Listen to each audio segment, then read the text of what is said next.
Well, it's always happy when we're here together. And first part of our meeting, of course, is our public discourse. Second part, which will come later, is a study from an article from our Watchtower magazine. So our public discourse today is entitled, "What Does the Near Future Hold?" And giving this discourse to us is Brother Terry Moriot. He's from the Windsor congregation. So we'll now hand over to Brother Terry.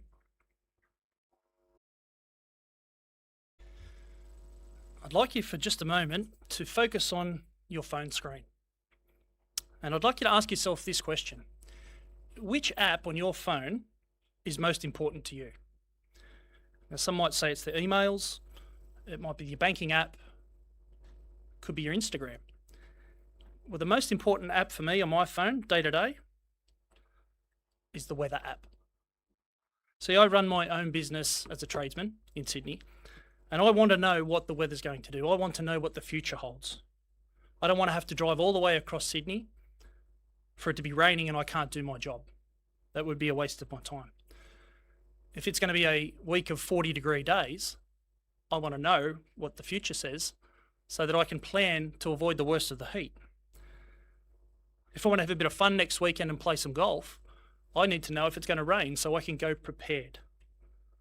So that accurate forecast of the weather allows me to manage my time, to make some money to support my family, and to have some fun. So for that, I want to know the future.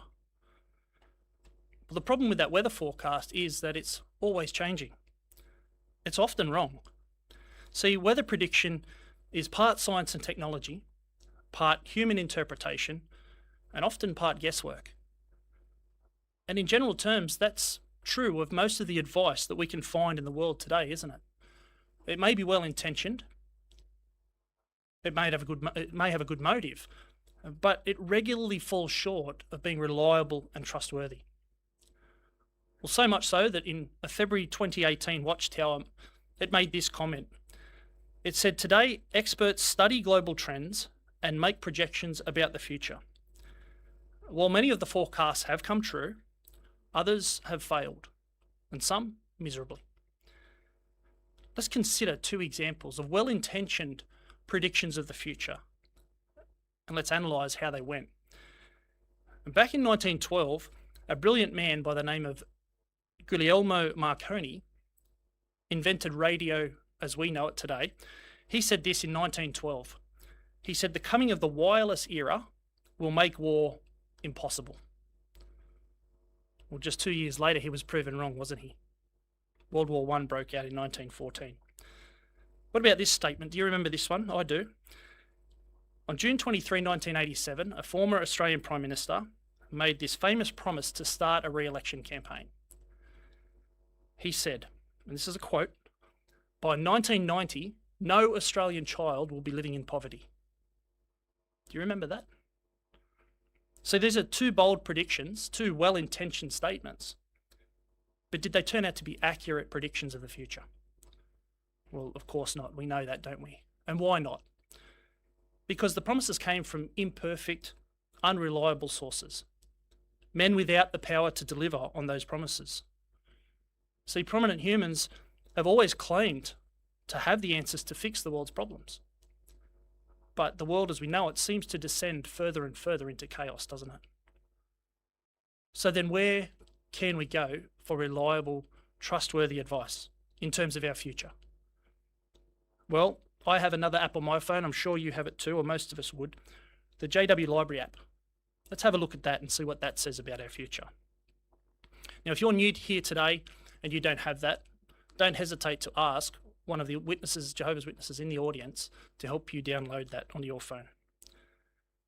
But for now, let's open that app and let's read a statement made by our Creator, Jehovah God. It's in Isaiah chapter 46.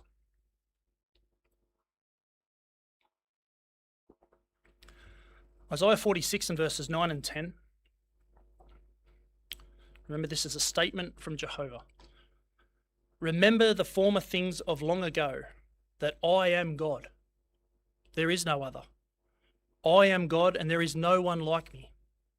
From the beginning, I foretell the outcome, and from long ago, the things that have not yet been done. I say, my decision will stand, and I will do whatever I please. What's Jehovah saying to us here? Well, that he is the one true source of a reliable hope for the future. So he knows what's in our future. Jehovah knows what's best for us, but he also wants what's best for us as well. So he wants us to live that long, rewarding, happy life. And so as the one who created all life, it's only him that has the reliable, trustworthy advice on how to live successfully now, but also in the future. And the way that Jehovah wants to share that information with us is through his word, the Bible. But that brings us to a question. We might ask ourselves, well, can I really trust the Bible? Well, we can, because it points or reliably foretold events in the past that have proven to be true. And it's predicted things that we see happening now if we're aware of what to look for. Thousands of years ago, the Apostle Paul wrote to Timothy explaining some of these signs to look for. We can have a look at these in 2 Timothy chapter 3. Now, as we read this, ask yourself if you think it reflects the way people behave in this world today. So it's 2 Timothy chapter 3 and verses 1 through 5.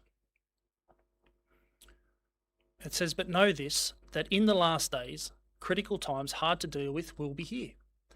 For men will be lovers of themselves, lovers of money, boastful, haughty, blasphemers, disobedient to parents, unthankful, disloyal, having no natural affection, not open to any agreement, slanderers, without self-control, fierce, without love of goodness, betrayers, headstrong, puffed up with pride, lovers of pleasures rather than lovers of God, having an appearance of godliness, but proving false to its power."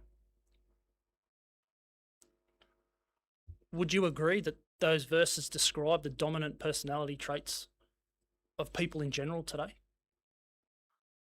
Selfishness, aggression, impatience. People are openly cruel towards one another, aren't they? I think we would agree that that is the way people tend to be. Well, that was people, but what about events? Are there events in the world that we can look to as further proof of Bible accuracy? Well, Jesus himself spoke about these events. If you turn with me to Matthew chapter 24.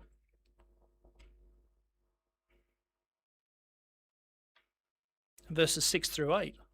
And his disciples had been asking him, well, what do we look for? What are the signs of these days that you're speaking of? In verse 6, this is part of Jesus' reply. He says, "You are going to hear of wars and reports of wars. See that you are not alarmed, for these things must take place. But the end is not yet. For nation will rise against nation, kingdom against kingdom, and there will be food shortages and earthquakes in one place after another. All these things are a beginning of pangs of distress." If we think about the world today, is that prediction, that prophecy accurate?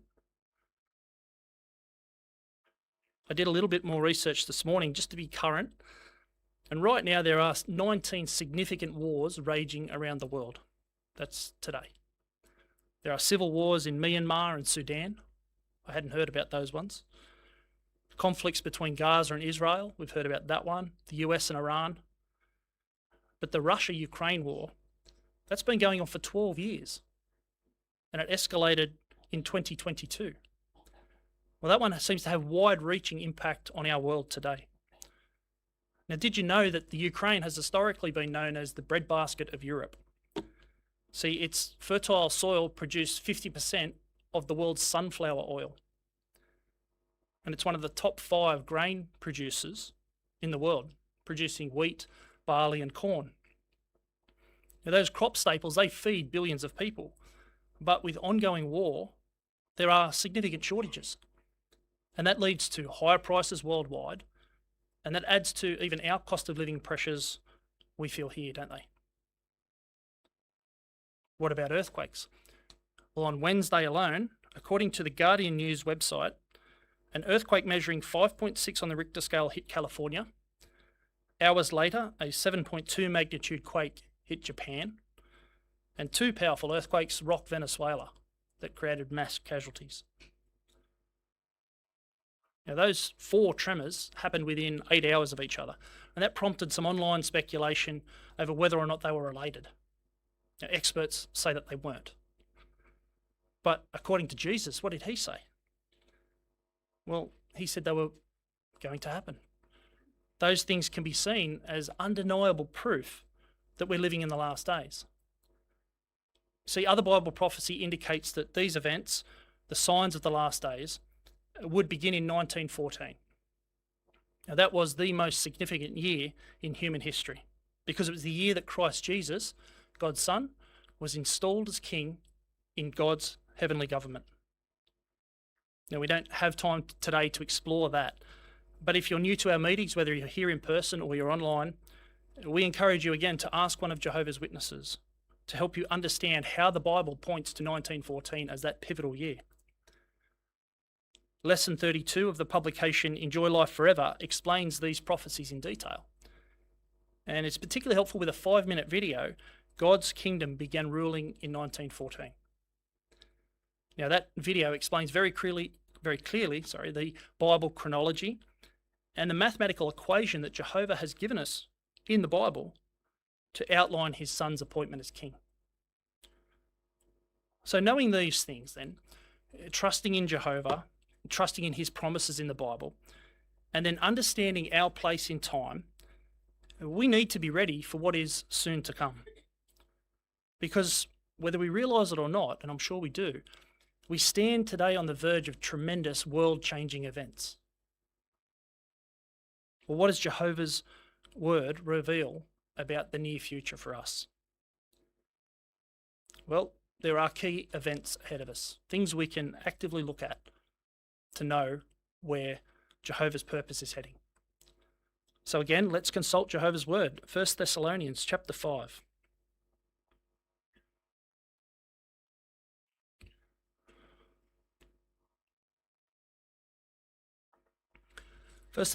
Excuse me, 1 Thessalonians chapter 5 and verses 2 and 3.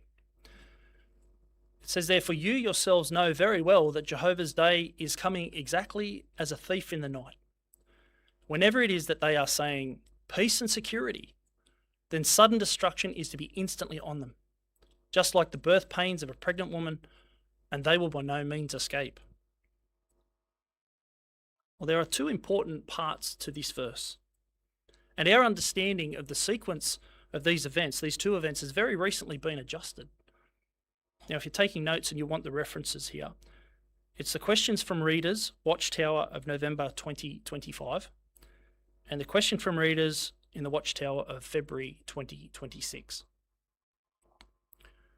Now, the February 2026 Watchtower reads in part, "In the near future, the world's political powers will hand their authority over to the United Nations, and together they will destroy false religion.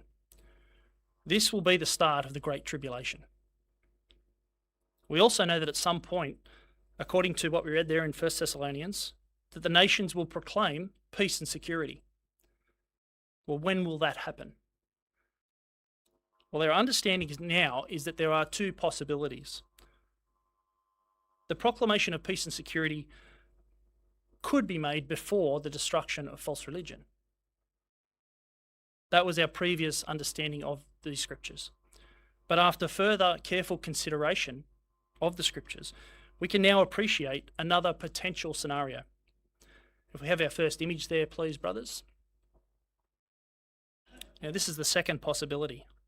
That cry of peace and security will come after the political elements have completely destroyed false religion.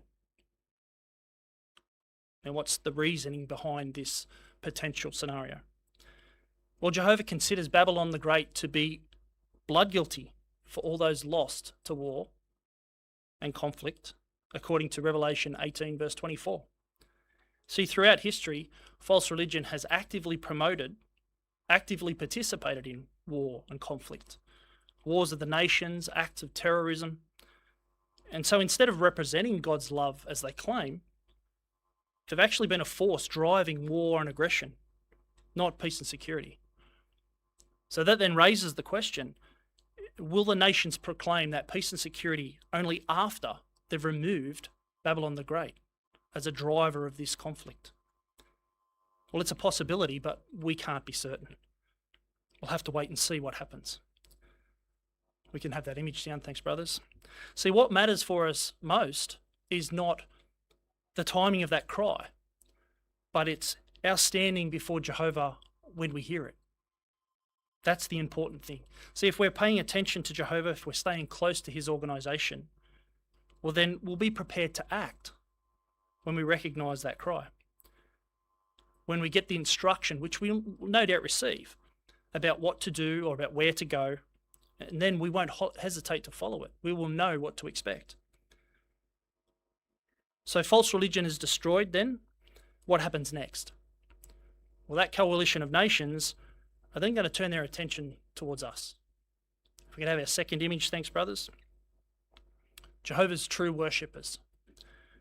Our image there. Imagine what they're saying around the table. Well done, everybody. We've made the world a better place. Religion, gone. No more trouble. Imagine what we're going to achieve together now. We'll rule the world. But wait a minute. Jehovah's Witnesses are still out there. They're still preaching. How did we miss them? We can't have them out there talking to people about God. We want people worshipping us. We can remove that image, thanks, brothers. See, they plan on coming after us as the only people worshipping our true God. They see us as weak and vulnerable. They know that we don't personally retaliate when we're attacked. We are peaceable people. But they don't understand why we don't retaliate. See, we won't need to. Jehovah promises to protect us. He promises to protect his loyal followers. But Ezekiel 38 tells us exactly what to expect. Ezekiel 38 and verse 18.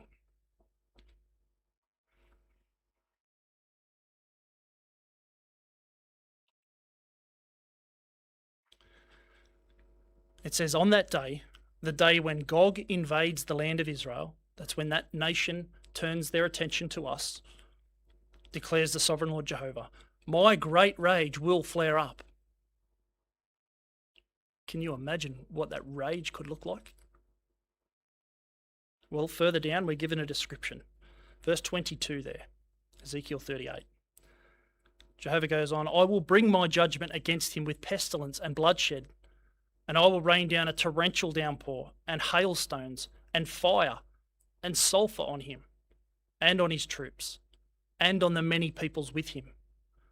And I will certainly magnify myself and sanctify myself and make myself known before the eyes of many nations, and they will have to know that I am Jehovah.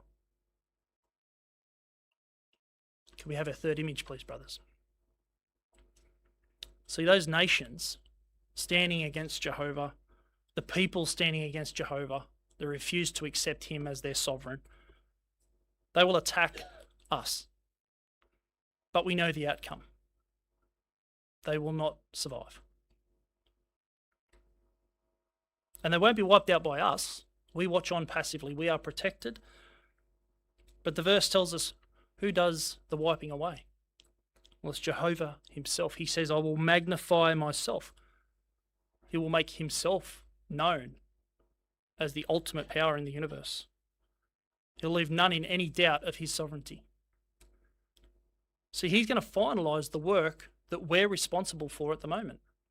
Our ministry is our part of that effort to get the message out there to serve Jehovah, that he has a positive hope for our future. That's our direction from him. We do it passively. We do it with love. But here, he steps in to finalise his purpose. Time has run out. The nation's destruction will be carried out by Jehovah personally, with Jesus Christ and his army of angels. And the end result of that day of Jehovah, if we could have our fourth image, please, brothers. That image is the end result of that war in Armageddon. No false religion, no government lording it over the people, imperfect government. So in the place of those things will be Jehovah's eternal kingdom, and righteous ones will survive to see Jehovah fulfill his purpose for the earth. Psalm 37:11 describes it as the exquisite delight in the abundance of peace. Can you imagine that? Exquisite delight. There is nothing that we won't want for or be satisfied with. Perfect health, perfect food, enough for everybody, living in peace. But what do we have to do to be there to enjoy that time? Well, we have to prepare for what that future holds, the near future and our everlasting future. But we have to be prepared. See, Jehovah warns us not to frighten us about these events, but to prepare us. He wants us to survive. And so we need to take some action. And Jehovah explains what we need to do. Now, there are 3 requirements. What are they? Well, again, Jehovah outlines those for us in Zephaniah chapter 2 and verses 2 and 3.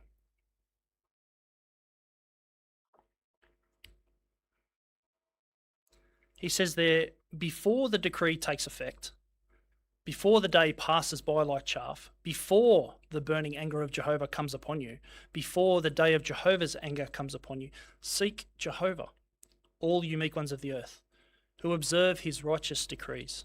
Seek righteousness, seek meekness. Probably you will be concealed in the day of Jehovah's anger. See, that seeking Jehovah involves us taking action now in several steps. Firstly, we need to develop a personal relationship with Jehovah, a one-on-one relationship with him. And then we have to maintain that relationship and keep building on it in line with Jehovah's organisation, the earthly part of his organisation. See, developing that relationship with Jehovah means getting to know his view on matters, being conscious of how he feels about things. We do that, of course, through heartfelt prayer. That's how we seek Jehovah's guidance. And then, of course, we study his word, the Bible. We meditate on the lessons we learn there. We apply the counsel in our life. And then we also follow the leading or the direction of the governing body, of the earthly part of Jehovah's organisation. We stay close to our congregation. So doing these things deepens our relationship with him, and it motivates us to serve him as best we can because we're surrounded by people that are motivated to serve him as best they can. Well, secondly, then, in seeking righteousness, we do this by learning and then applying Jehovah's standards of right and wrong, making changes in our life that don't correspond with how Jehovah thinks. See, most of us have made some important changes to qualify for baptism. If you haven't yet qualified for baptism, you're encouraged to continue making those small changes. It's a fantastic goal to have. But right through our lives, we need to continue to uphold Jehovah's righteous standards throughout. Now, it's not easy to seek righteousness in this world, is it? We're surrounded by people who view sexual immorality or lying, other sins in the Bible as normal. But with that strong desire to please Jehovah, well, that can overpower any tendency we might have to want to blend with the world. Thirdly, then, we seek meekness by humbly obeying Jehovah. Every day we rub shoulders with men, women, children at work or school that are anything but meek. Being mild-tempered is almost considered a serious flaw in this system, isn't it? A serious character flaw. Submissiveness is considered weakness often. People are demanding, they're selfish, they're opinionated. Well, there's no future for that type of thinking or that type of behaviour. Obedience to Jehovah, submission to him, developing the qualities that go with that, gives us future prospects that are assured in the scriptures. See, we can enjoy an everlasting future if we continue to make Jehovah our refuge, build on that relationship with him. We want to be able to say what the King David said in Psalm 91 verse 2. You are my refuge and my stronghold, my God in whom I trust. Well, if that's our attitude, if that's how we think and it's how we act, Jehovah promises in return this outcome for us. Let's look at that. Psalm 91 verse 14.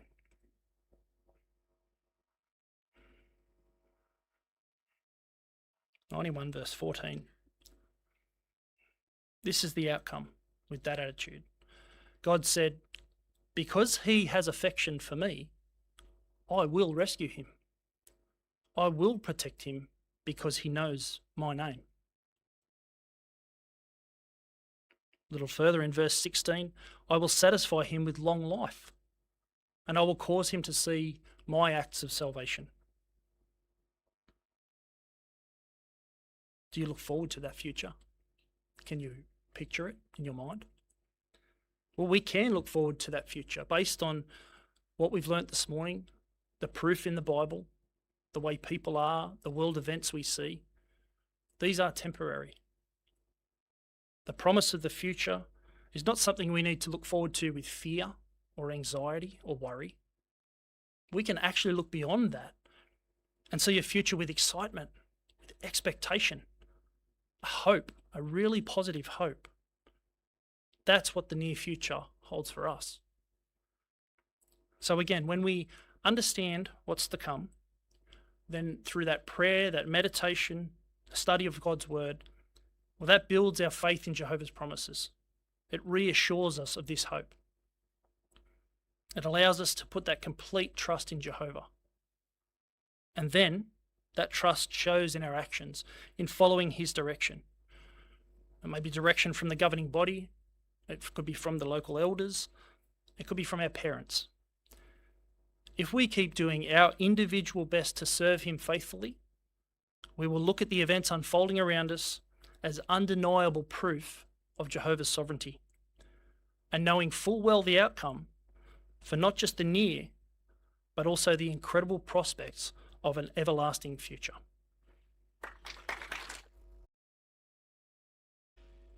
Thank you, Brother Murray, for coming here and delivering that fine discourse about what we have to look forward to in the future. Well, that concludes our first part of our meeting. Now, our second part of our meeting, the Watchtower study, we'll invite Brother Katrupi to the platform. Thank you. Well, we'd like to extend a very warm welcome to you for this week's Watchtower discussion.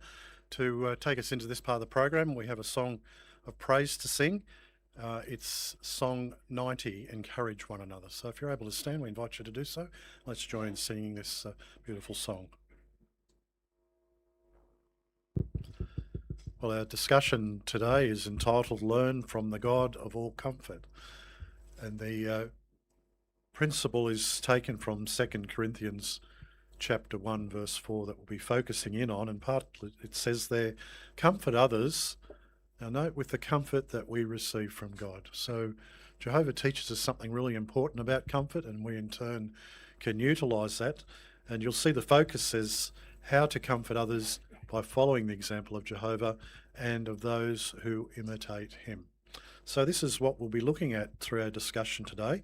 And then in our review, we'll be focusing on how we can actually do that. What is it that we can do and apply that will help us to be that type of person who can bring that kind of comfort. Well, let's get our discussion underway as we ask Brother Crider to read paragraph 1. We are all distressed by various trials, so we at times need comfort and encouragement.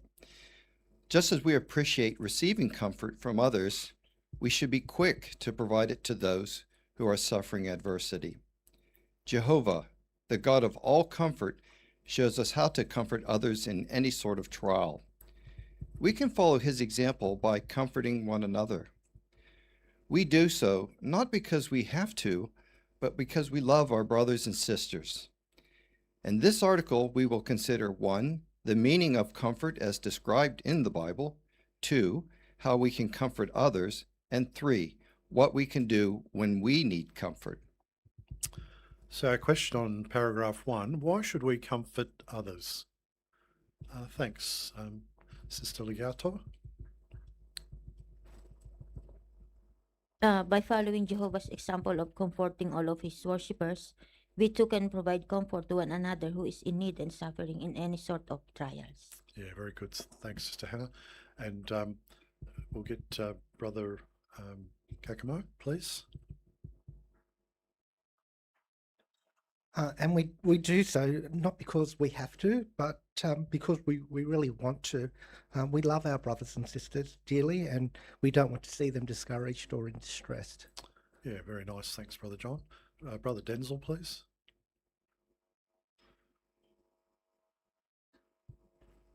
Because we can share our love and treat people like how we can be treated, just as we appreciate receiving comfort from others. We should be quick to provide it to those who are suffering adversity, and it's also because we face trials and difficulties, and we all need encouragement from our brothers and sisters. Yeah, very nice. Thanks, Denzel. Names escape me. Colleen, thanks. Because we all go through various distressing trials or where we know people that are going through these things, then we need to apply the golden rule to do unto others as we'd have to unto us. Yeah, very good. So there's 3 areas we're going to explore. What are those 3 areas? Thanks, Sister Doden. Well, one of them is the meaning of comfort as described in the Bible. Yeah, very good. Okay. And Sister Harp? And how we can comfort others and what we can do when we need comfort.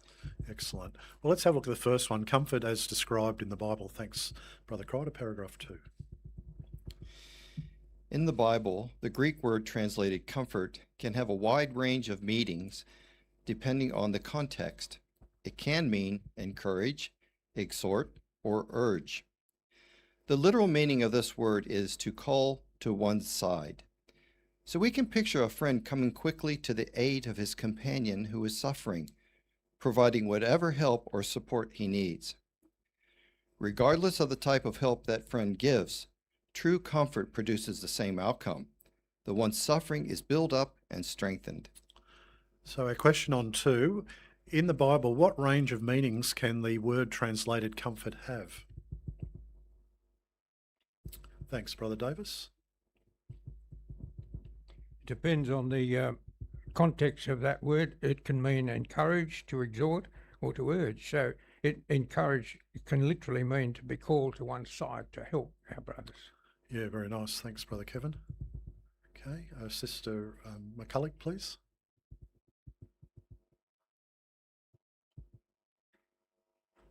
So it's providing whatever help or support a person needs. And so true comfort is given because it builds up and strengthens the one suffering.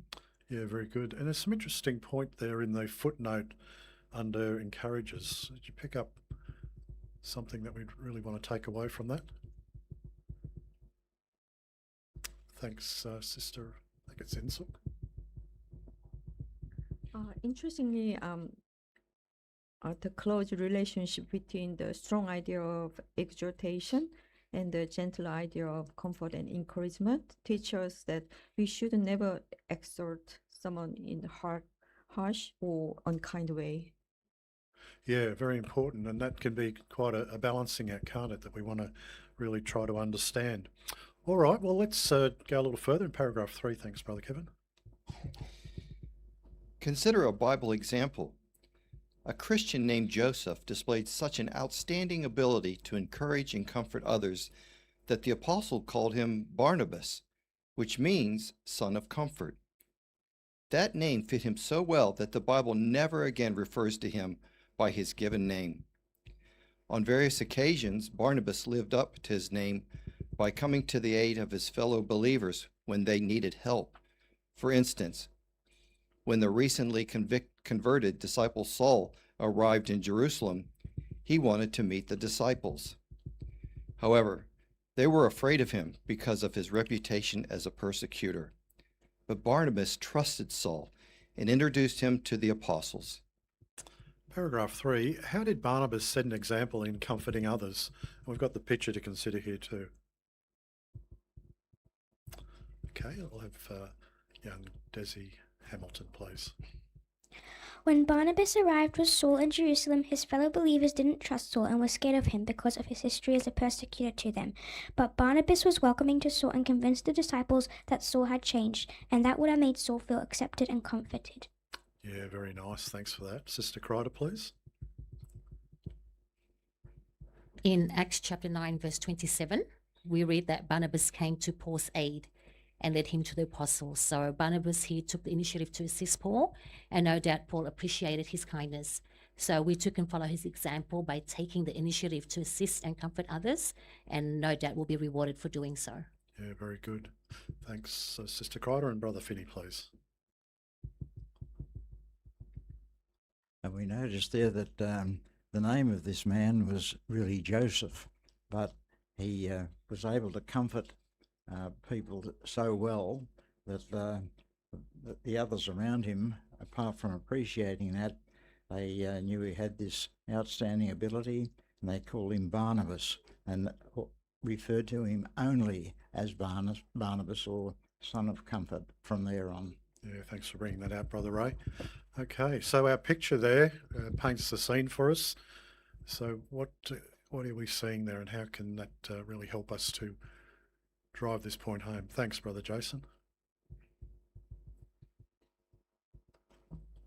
We can see Barnabas taking Saul along to meet the disciples, and to do that, obviously, it took a bit of initiative and bravery. As we know that Saul, before he became a Christian, he was a very well-known persecutor of Christians. And so for us, it can be also a lesson in that some we have to take the initiative for somebody who's might be seen in a bad place, and they just need comfort. But we have to, really just take initiative. Yeah, very nice. Thanks for bringing that out, Jason. And Brother Bynek, thanks. Yeah, we see the two in the room behind the open door. They don't seem to have big smiles on their faces, so they were concerned about Paul. Perhaps they could have been two of the apostles, but we know in Barnabas' case, he didn't just say to them, well, here's Paul, I think he's okay. But in verse 27 of Acts 9, it says how this is Barnabas, and he told them in detail how on the road he'd seen the Lord. So he spoke to them quite a bit about Paul to make them feel comfortable and okay with him. Yeah, very good. So that explains something too about Barnabas and his desire to help. What did he take the time to do with Paul, from what we can see there?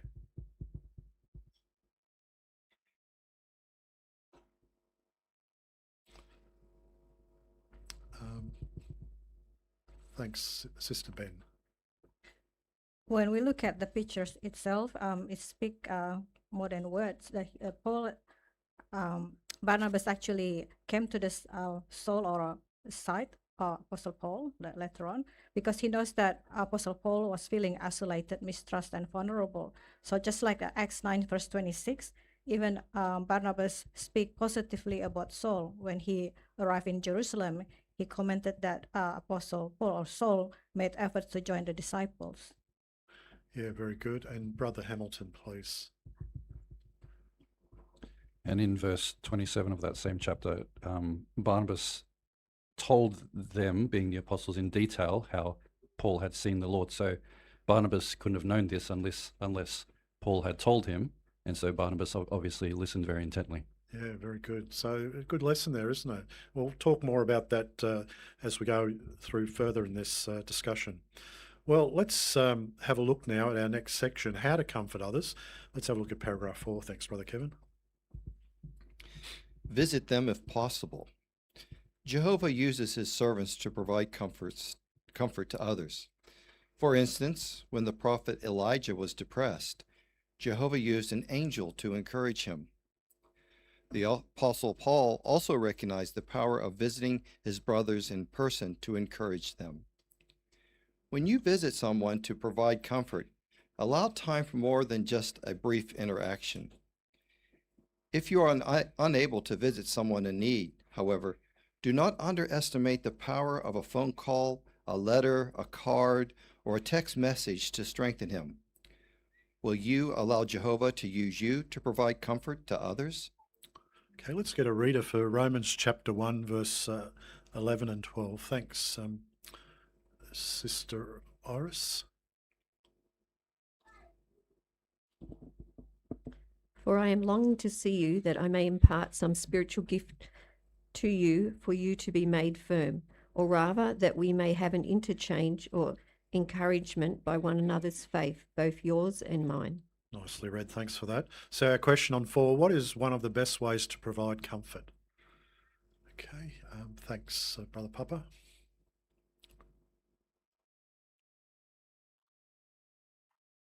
The best way we can provide comfort to our brothers and sisters if someone is sick in hospital, or if we can't go visit them in hospital, we can always call them or send them a letter.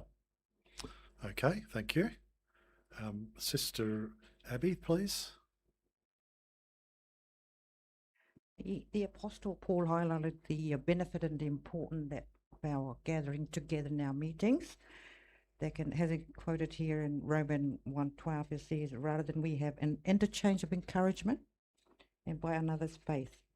So we should never underestimate the power of our gathering together as helping one another out. Yeah, and excellent. comforting.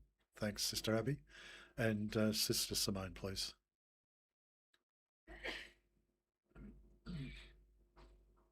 Just on a personal note, as most of you know, we recently have been the recipients of such comfort. As mentioned in Romans, some were spiritual gifts, others were shared experiences of encouragement, and we received those text messages, calls, and in-person visits. And all of these efforts by our brothers were like these pillars of support under a fragile bridge that was having repairs, and they played a really beautiful part of Jehovah's comforting support network for us. Thanks very much for your very personal comment there too. Thanks, Brother Nella. And a lot of the times we can run into our brothers and sisters that are struggling and we can, how you going? Like a quick, checkup and that's it. But we see in 1 Corinthians 16 verse 7, it says, "For I do not want to see you now just in passing, since I hope to spend some time with you, if Jehovah permits." So not rushing these things, not just popping in for a quick hello, but if they're really needing help, spend some time with them, show you care, bring a gift and a nice word. Yeah, excellent. All right, thanks, Sister Sarah. And also we can see how Jehovah encouraged to Prophet Elijah in 1 King 19, an Elijah example. Jehovah sent angel to be with him and also even to touch him. So that show how meaningful it can be someone be there with them. Like sometimes our present can be like comfort to someone as well. Yeah, very nice. Well, we better move on. Let's have a look at paragraph 5. Thanks, Brother Kevin. As the last days become more critical, we can expect to face increased challenges when we try to comfort our brothers and sisters in person. During Paul's imprisonment in Rome, Onesiphorus, who was from Ephesus, searched for him at the risk of being imprisoned or even being put to death. Witnesses in Russia have shown a similar spirit when their brothers and sisters are being persecuted for their faith. When witnesses are brought to trial, their brothers and sisters are present in the courtroom to show their support, even though doing so could put their own freedom at risk. Why not prepare yourself to follow their brave example by studying how God's people in ancient and in modern times have supported one another and have found joy despite persecution? Paragraph 5, our question, what challenges can we expect to face? Okay, thanks, Sister Melencio.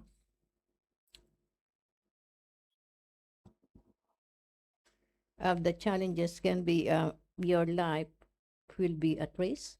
In 2 Timothy chapter 1 verse 16 to 18, we have this a very good example of Onesiphorus, who was from Ephesus, and he said that when Apostle Paul was imprisoned, he says there that he often refreshed me, and he did not become ashamed of my prison chains. And then on the verse 17, he says, he's looking for him diligently and found me, and may the Lord grant him to find mercy from Jehovah in that day. So we have some modern example these days, like our brothers and sisters in Russia that shows a similar spirit. So these brothers and sisters, when they are persecuted for their faith, these trials can give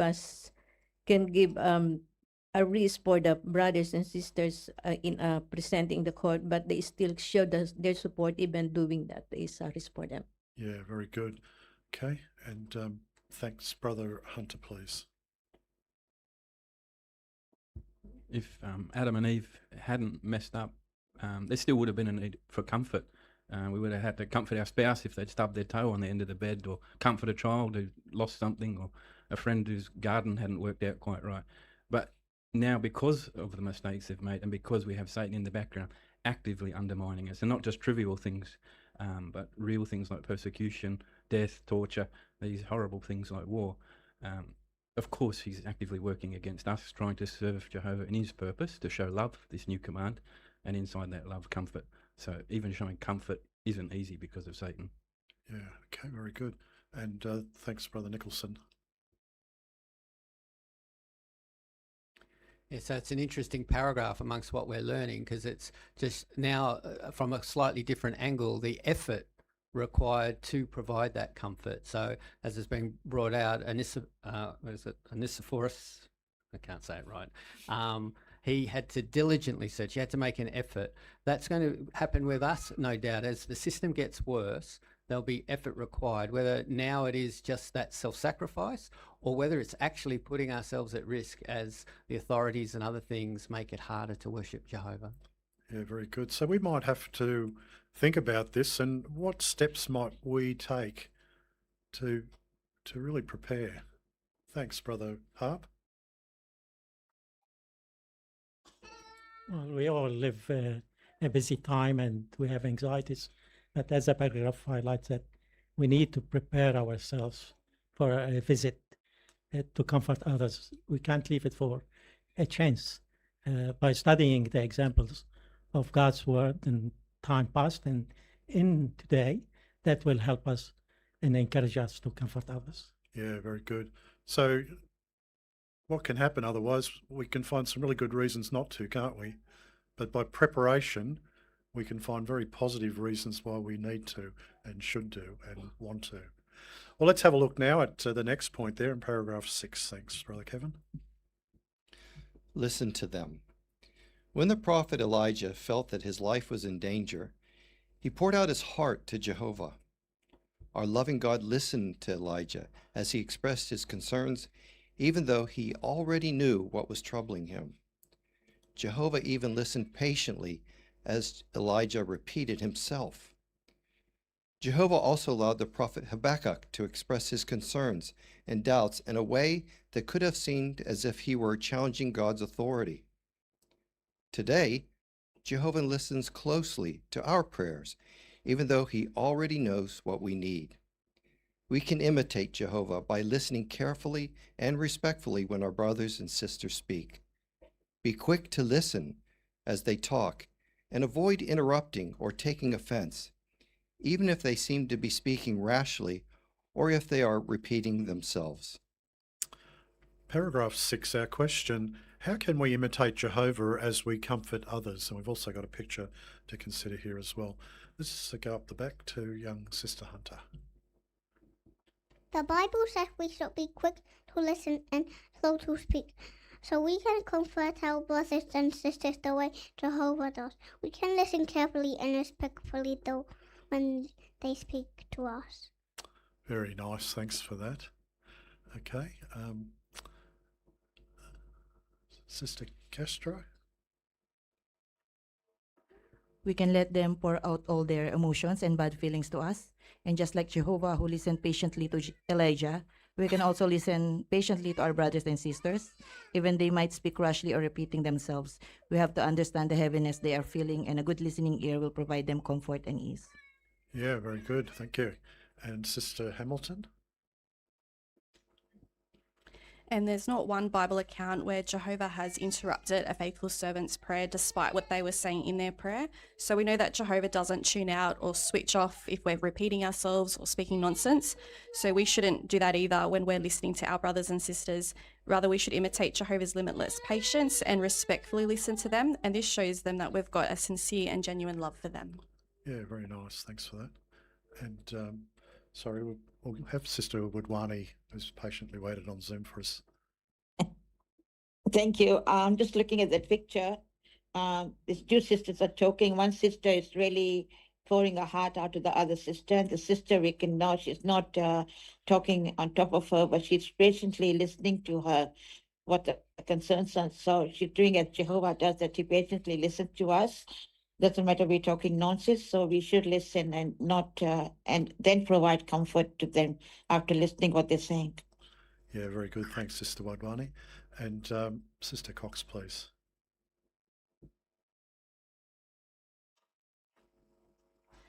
And we see, sorry, we see there that it's also quite late in the evening, and so there may be other things this sister may want to be doing, or she may be tired, but she also may know what the sister's complaint is, and by taking the time and not interrupting the sister, she's showing that she is imitating Jehovah's kindness and patience, and understand she's imitating Jehovah's kindness and patience and listening just the way we want Jehovah to listen to us. Yeah, very good. There's two principles we should just reflect on. One in James 1:19. What does that help us to appreciate? Thanks, Sister Lim. As James 1:19 says, we should be quick to listen, slow to speak, slow to anger. So when our brothers and sisters repeat themselves, speak emotionally, or express frustration, we should listen respectfully and try to understand the feelings behind their words. Yeah, very nice. And then the other principle in Ecclesiastes 7:9. Thanks, Sister Villarino. Ecclesiastes says, do not be quick to take offense. And we can get the example of Jehovah with Habakkuk. Habakkuk was questioning Jehovah, the sovereign of the universe, and he asked him, how long, O Jehovah, I must cry for help, but you don't hear? So he said dialogue.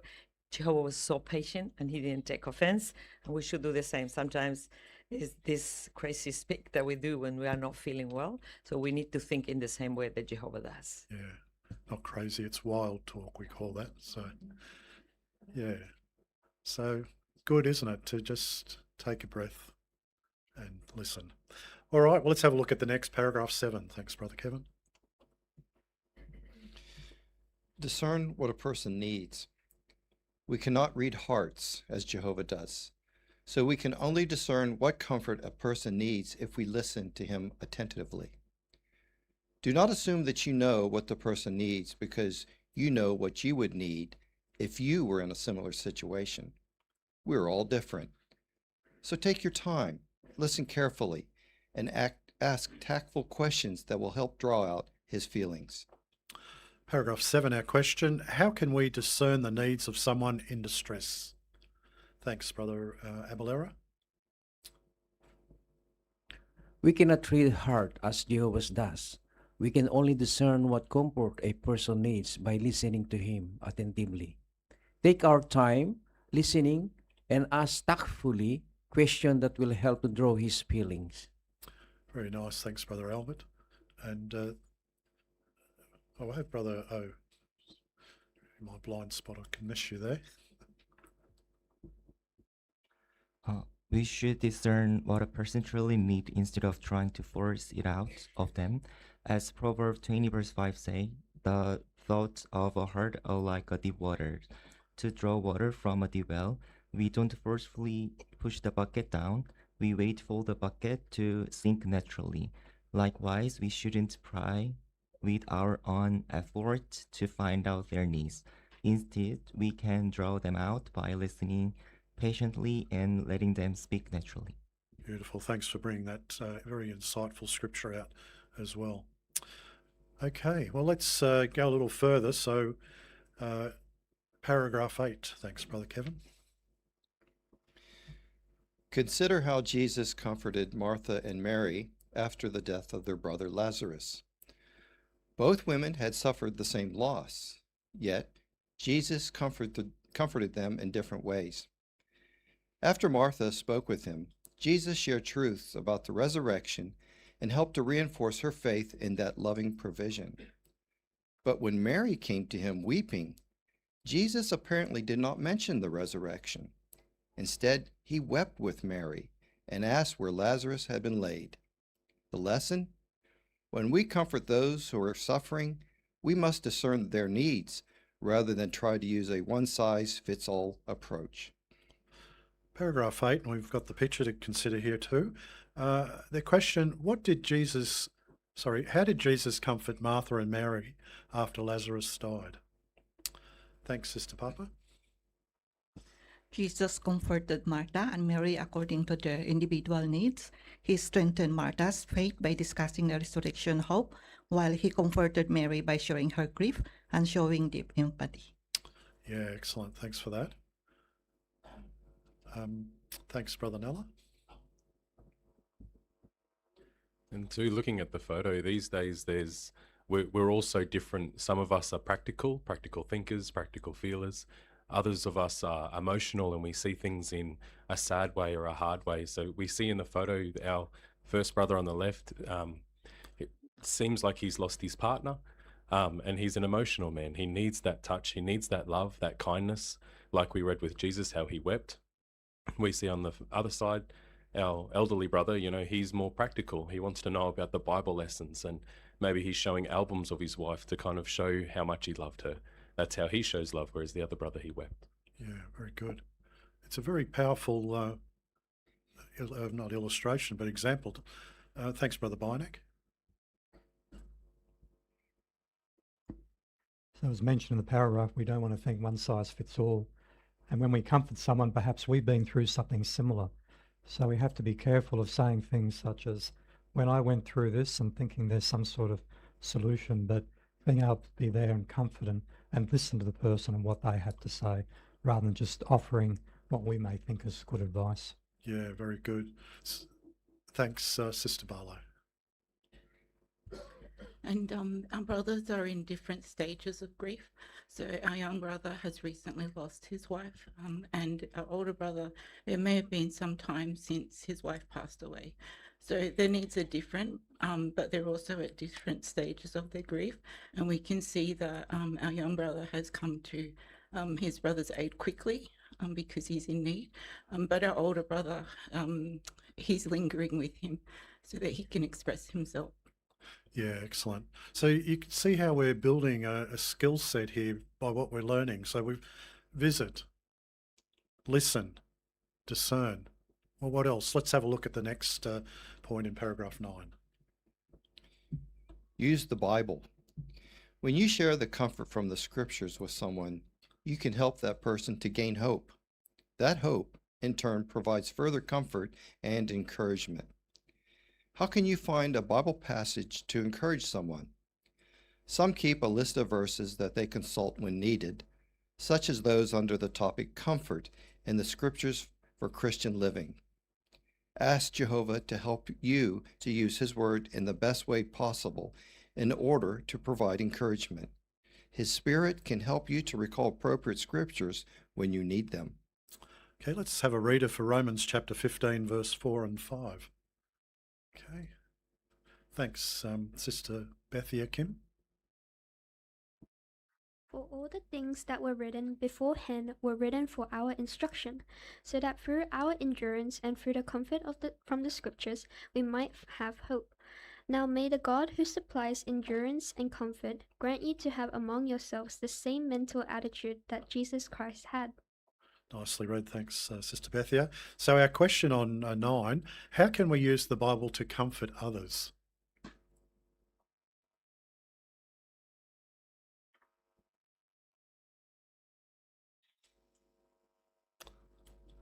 Thanks, Sister Simone. During COVID, I asked different ones to share their favourite scripture with me. This had a twofold effect. It not only encouraged me personally, but subsequently I've actually been able to send these verses of hope and comfort to other brothers and sisters when they've been going through trials. So I have a little list like the paragraph mentioned. Very nice. Thanks for sharing that. Okay. And thanks, Brother Davis. And we can ask Jehovah to help us to use his word. And like myself, I'm not very good at remembering anything. So by praying to Jehovah and asking him for encouragement, to his spirit can then help us to recall scriptures that we might need to be able to help that person. Yeah, it's a very nice comment. Thanks, Brother Kevin. And thanks, Brother Nicholson. And just an easy way with our own Bible reading, so we can make lists physical, but particularly younger ones, or if we're using the JW Library tool, you can tag scriptures and then you could put comfort or particular things, sickness or certain things, that then you just look for that tag and you've got those scriptures there. So combining those things, we're then ready to easily provide comfort. Yeah, very good. And speaking of the library, what reference tools do we have in there that can take us very quickly to appropriate scriptures?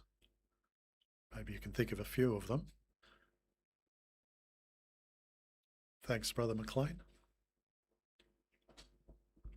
Yeah, we have the Excellent Aid Scriptures for Christian Living, and it's nicely highlighted for us in the paragraph there as well. But even for other things, it's really valuable. It's a really good tool for us to keep in mind to use, so that the scriptures are there readily available for us. Yeah, if you mark that as your favourite or one of your favourites, it'll come up on the top bar in your library. Thanks, Sister Colleen. We can also pray to Jehovah for his spirit to help us recall appropriate scriptures when we need them, because he promised that the Holy Spirit would bring these things back to our mind. Yeah, very good. So we add use the Bible to our list of things that we need to think about. Let's have a look at something else that's important. Paragraph 10. Thanks, Brother Kevin. Speak kindly. The original language word used for comfort can also be rendered exhort or urge. At times, you might need to exhort or urge the person you are comforting to adjust his thinking. If that becomes necessary, think carefully before you speak so that your words heal rather than hurt. Jehovah set the perfect example when he spoke with Elijah, who was mistaken about the value of his work and about the scope of Israel's apostasy. Jehovah kindly helped Elijah to correct his thinking without directly pointing out his errors. With kindness and careful thought, you can do the same. When you give talks or make comments at Christian meetings, always speak kindly and positively as you try to encourage and strengthen your brothers and sisters. Paragraph 9. Why must we speak kindly when we try to encourage someone? Thanks, Sister Harp. We should think carefully before we speak so that our word heal rather than hurt. Yeah, very, very good. Brother Wilson, please, stand here.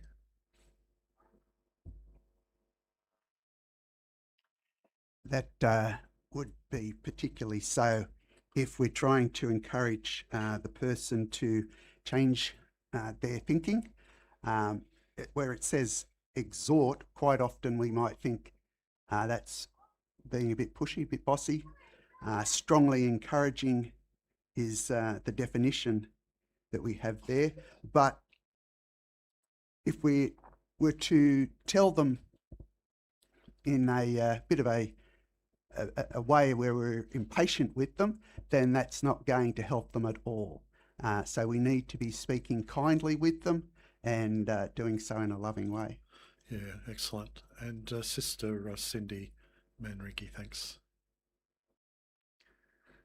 According to Proverbs 12 verse 18, thoughtless speech is like stabs of sword. So we don't want to make an opposite effect to people that are already in need of encouragement, but rather the goal when we speak to them is to heal. Yeah, very good. Well, we'll move on to paragraph 11. Thanks, Brother Kevin. Provide practical help. Those who are in distress often need more than words of comfort. Barnabas set a good example when he sold some property and donated the proceeds to support his newly baptized brothers and sisters who were in need. Many of our fellow Christians today follow his fine example by providing practical help to those who need it. Gabriella from Poland was devastated when a flood severely damaged her home. She relates, "I was really frightened and worried, and so were my parents who lived with me. I wondered how I was going to cope. But brothers from nearby congregations came and did a lot of work in just one day. That experience strengthened my faith that Jehovah is directing his people to comfort those who are suffering." Let's get a reader for 1 John 3:18. Thanks. We'll have Sister Moria, thanks. Little children, we should love, not in word or with the tongue, but in deed and truth. Excellent, thanks for reading that. So our question, what do those in distress often need?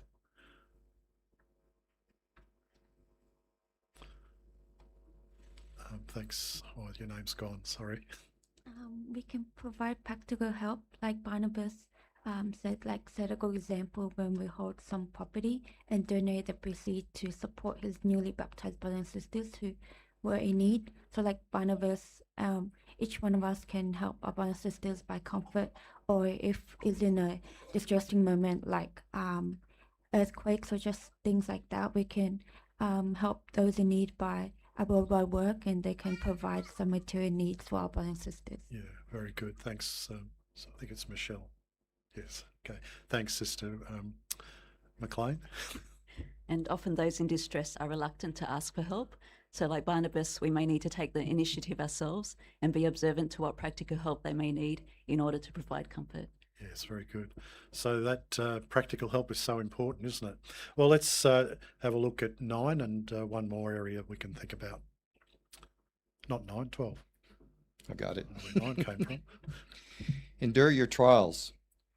Paul told the Thessalonians that he gained comfort and renewed energy when he learned about their faithful endurance. He knew that his work among them had not been in vain. Paul, in turn, hoped to comfort his brothers, even those who had not met him, by means of his struggles in their behalf. Similarly, when our fellow Christians see how Jehovah is helping us to endure our trials successfully, they are greatly encouraged.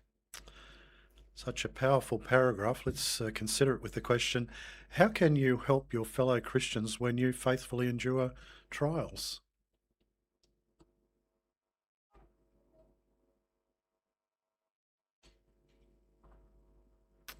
Okay. Thanks, Sister Lim. Often the most encouraging words are not spoken but demonstrated. By remaining faithful under pressure, we may give someone else the courage to keep going, strengthen their trust in Jehovah, and help them see that no trial is too great when Jehovah is by our side. So in this way, our endurance can become a source of comfort, hope, and renewed determination for the entire congregation. Yeah, very good. Sometimes it can be really hard to see that when we're going through difficulties. Thanks, Brother Gonzalez. In the paragraph, we saw that Paul explained that the endurance and faithfulness of the Thessalonian Christians had deeply comforted and encouraged him. So this leads us to believe that when we are facing trials, it can have a positive effect on those who observe us. And that is why when we continue to serve faithfully despite health problems, opposition, or family difficulties, we encourage others to do the same, because our endurance can become visible proof that Jehovah never abandons those who trust in him. Yeah, excellent. And don't we feel that way about those in our own congregation here that have been through some really difficult times and demonstrated their faith? It really touches us too, doesn't it? Be patient is our final one in this section. Let's have a look at 13. Be patient. Brothers and sisters who are discouraged may not respond immediately to our efforts to comfort them, but the scriptures admonish us to keep encouraging one another. The expression keep encouraging describes an ongoing activity. Be patient as you continue to console and comfort those who need your support. Of course, at times, each of us will need to receive comfort. What can we do then? 13. What must we continue to do as we encourage others? Thanks, Brother Denzel.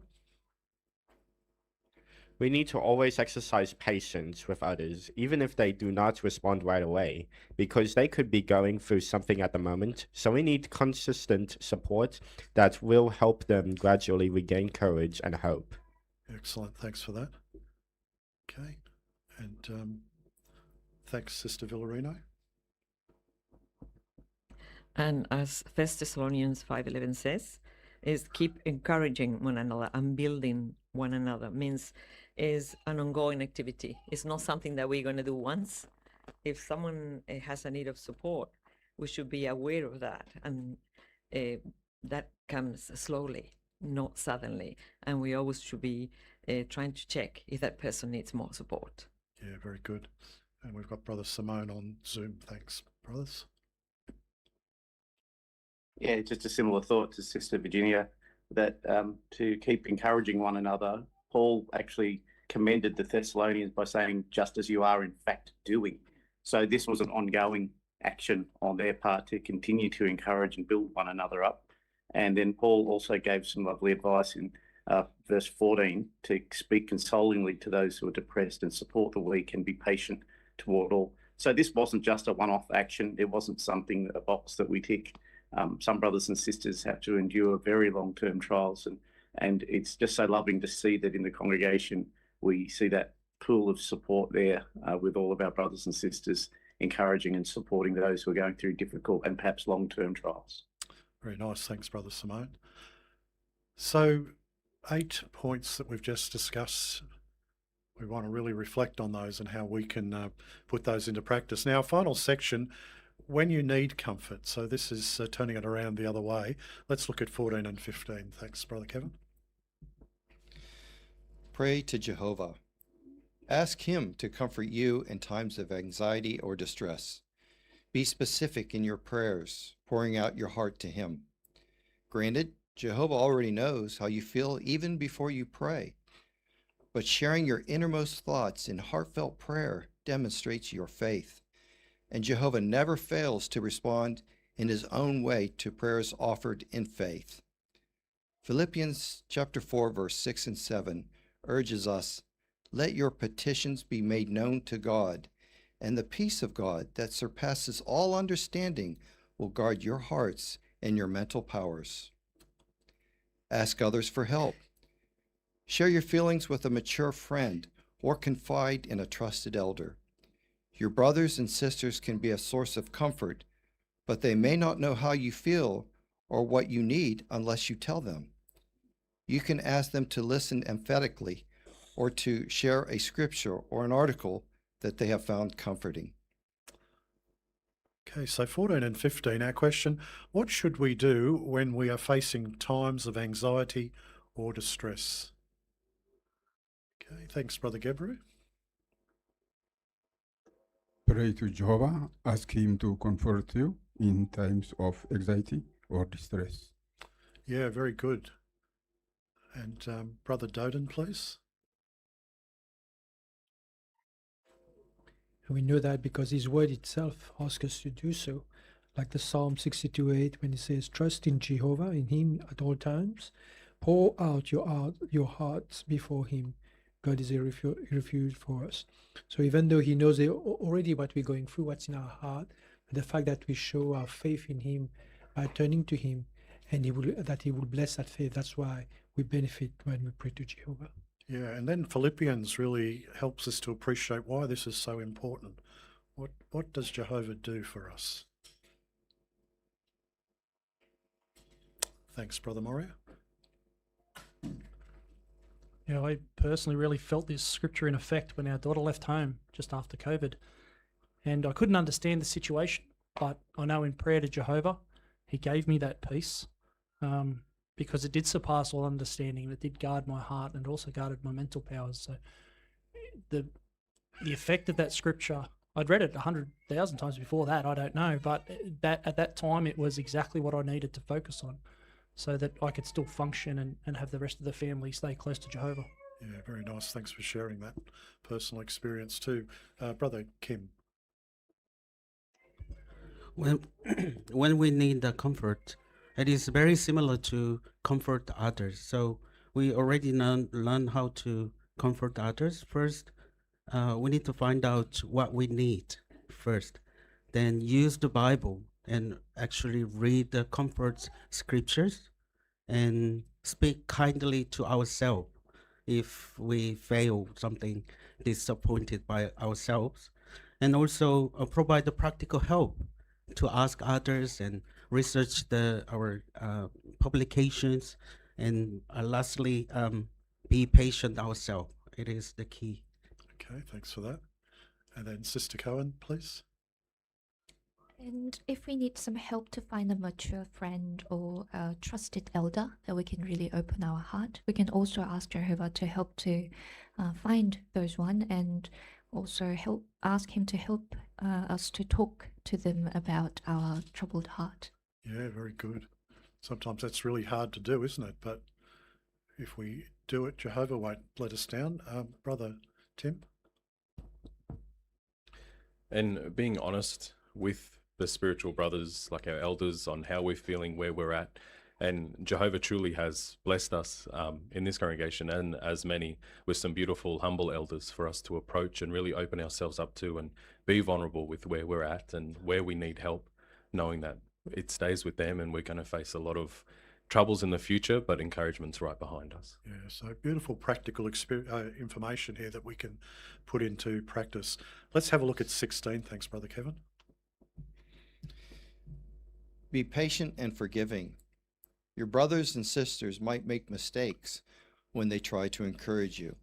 For instance, they might say or do something that makes you feel worse, not better. If that happens, be patient with them. And remember the words found at James chapter 3, verse 2.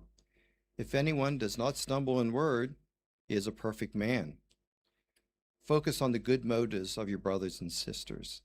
Bear in mind that the spirit, of course, is eager, but the flesh is weak. 16. What might happen when others try to encourage you, but what should you remember? Thanks, Sister Christine Abelera.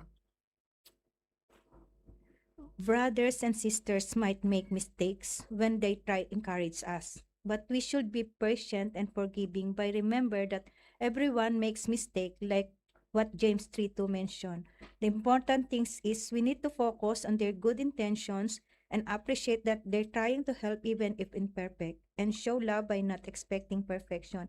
1 Corinthians 13:4-7 said. Also, we should remember, even if imperfect, the one tried to encourage us, Jehovah values their sincere efforts and encourage sisters or others. Yeah, very nice. Thanks. And Brother Hunter, please. Perhaps a bit off track, but I read an article about a fellow who'd lost his spouse, and his father-in-law took him aside and said, look, just for the next 2 months, try not to punch people in the nose. It was said tongue-in-cheek, but he understood that sometimes people can step in. They're trying their best to soothe people in the most delicate of situations, and they might say something that's not helping, but it's the intention, not the outcome. Perfection isn't perfect. Perfection is just having a go in this instance, and Jehovah, as a coach, is way ahead of the world. He's given us all this information today and for many years. It's just a matter of having a go and trying to apply it. We'll get better in giving comfort if we practice, so he's just saying, have a go. Yeah, very good. So, you might just think about the intentions of our brothers. Would they really be trying to hurt us? Highly unlikely. More than likely they're trying to help us. Maybe they didn't come across quite as they wish, but the intent was fine, and that's what we need to focus on. Let's have a look at our final paragraph, 17. Thanks, Brother Kevin. We all need comfort and encouragement, and our need will only increase as the last days become more critical and as God's enemies oppose us more furiously. Let us be determined to exert ourselves in comforting one another. Thanks very much for your fine reading today, Brother Crider. 17, our question, what should we be determined to do? Okay, thanks. Sister Doden, please. Because we all love our brothers and sisters, so we need to be determined to comfort each one another. Yeah, very good. And Brother Denzel, please. 1 Thessalonians 5:11 encourages Christians to keep building up one another. Obedience to this counsel helps the congregation remain strong and united during difficult times.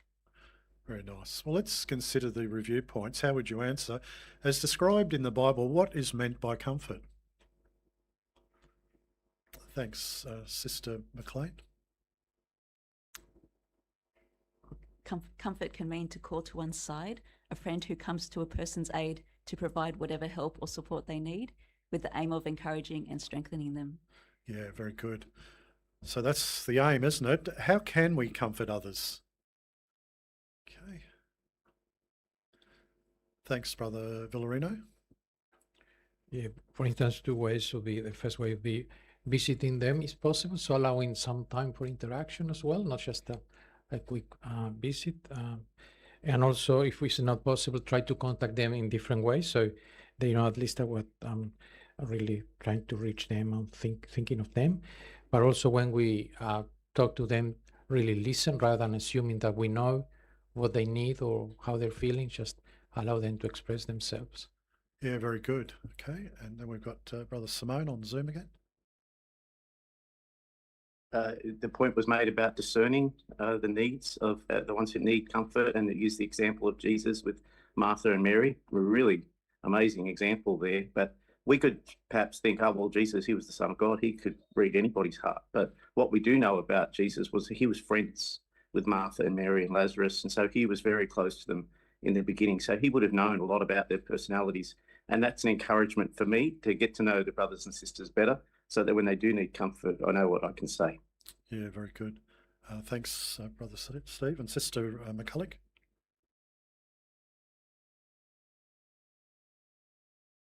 Most importantly, we need to consult God's word, the Bible, because that is the true source of comfort from us, and we have different things that Jehovah's organization is providing for us. Yeah, excellent.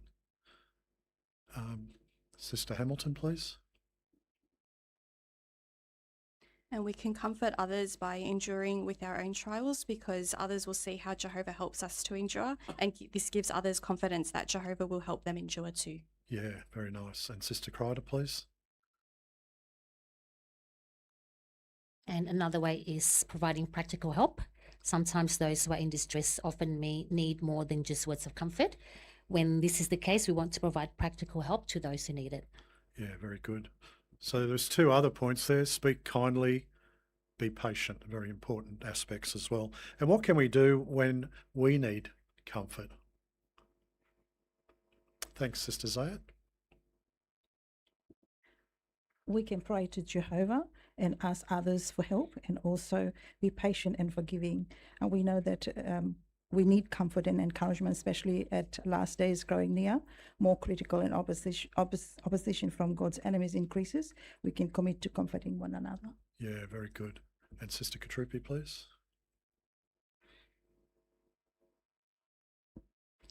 By sharing our innermost thoughts in heartfelt prayer to Jehovah demonstrates our faith. Yeah, it's important to understand that. Well, our time's gotten away, but we really appreciate all your heartfelt comments and the preparation that you've done today to contribute to our discussion.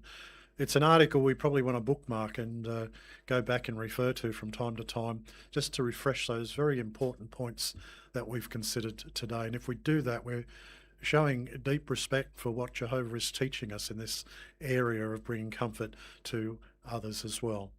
Well, our final song today is Song 130, Be Forgiving. So we'd invite you to stand if you're able to, and following that, we'll invite our speaker, Brother Moria, to conclude our meeting with prayer. So Song 130, Be Forgiving.